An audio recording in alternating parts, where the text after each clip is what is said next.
My name is Haben Girma. It's great to be here at Google and talk about accessibility. My name, Haben, actually comes from Eritrea, a small African country. Ethiopia borders to the south, and to the north, the Red Sea. I'll tell you a little story about Eritrea. My mother grew up during the 30-year war with Ethiopia. And like many Eritreans, she participated in the struggle for freedom, for self-determination, for independence. Many Eritreans participated in the struggle. And at 16, she was exhausted, tired of not having opportunities, tired of not having civil rights, not being able to speak her own language in public places. She heard many stories on television, radio, books, that America was the land of freedom. And those stories inspired her and influenced her, and she took the journey, walking for 2 weeks through the deserts of Eritrea to Sudan, several months in a refugee camp in Sudan, and a refugee organization helped her come to the United States. Several years later, older, wiser, she realized geography doesn't create justice. People create justice. Communities create justice. And every day, all of us make the choice to permit oppression around us or advocate for justice. As the daughter of refugees, disabled, a Black woman, I often hear stories in the media that my life doesn't matter. My disability is deafblindness. As video producers, you have incredible power to shift those stories. Give us positive stories that all lives matter.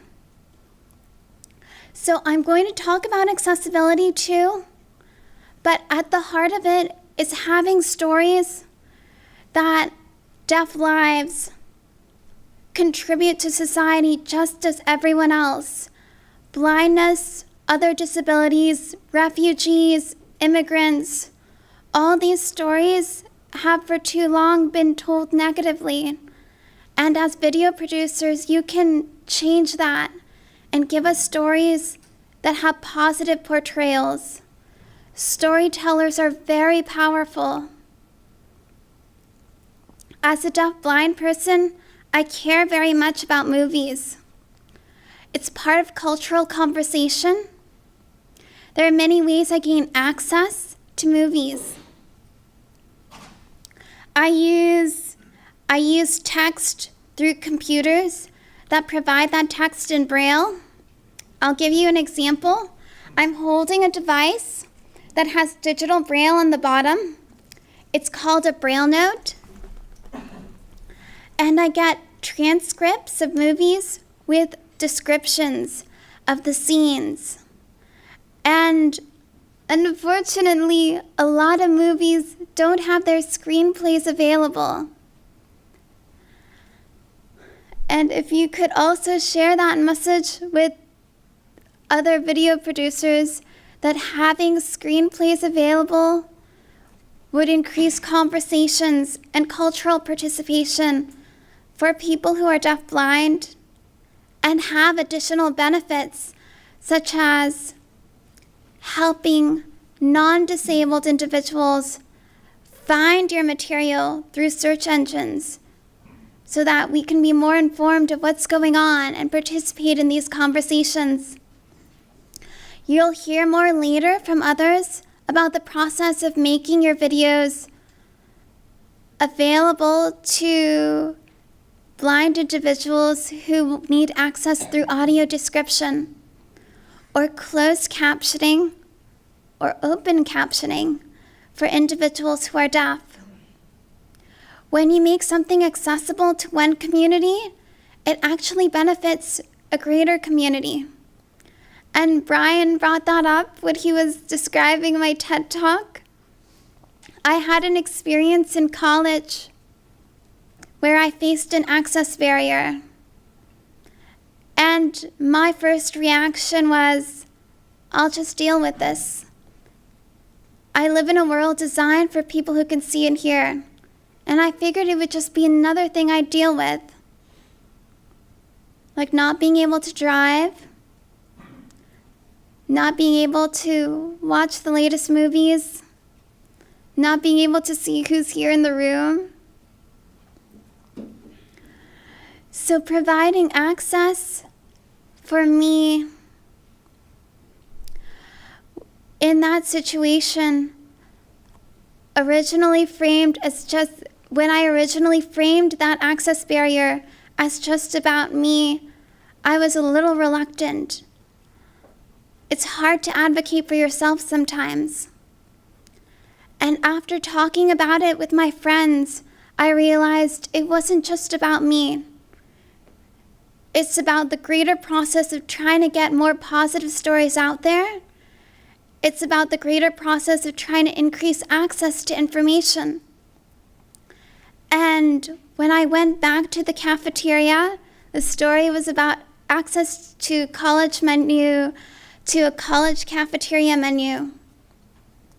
When I returned and framed the issue as access to the greater community and access to information and a civil right mandated by the Americans with Disabilities Act, then it became much easier for me to advocate because it was a part of a community and other blind students would be able to benefit from that accommodation, that modification.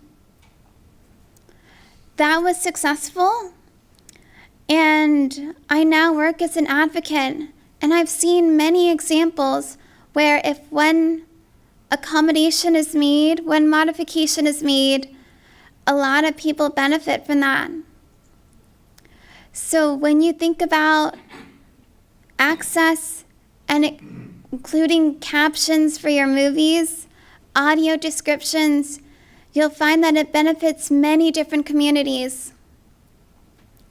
And in addition to providing access through closed captioning and audio descriptions, also think about the stories you tell.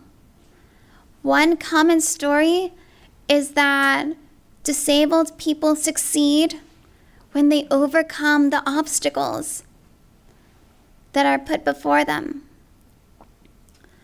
I love to see people dismantle that story and instead focus on people succeeding because society decides to be inclusive. Helen Keller could not have gone to Harvard Law School. It was near impossible. And the reason is that at that time, Harvard did not accept women. Since then, society has changed in many different ways.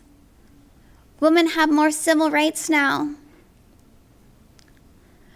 Racial justice, disability rights, the Americans with Disabilities Act. And society plays a huge part in whether people with disabilities succeed. So more stories about society changing and deciding to be inclusive, taking the burden off the person with the disability to fight all the obstacles, and instead encouraging society to make changes and become more inclusive. Those stories will help all of us and help our whole country become more inclusive. I know we have questions and answers set aside for later, so I'm going to let us move on to the next speaker, but please do save your questions so I can answer them later. Thank you.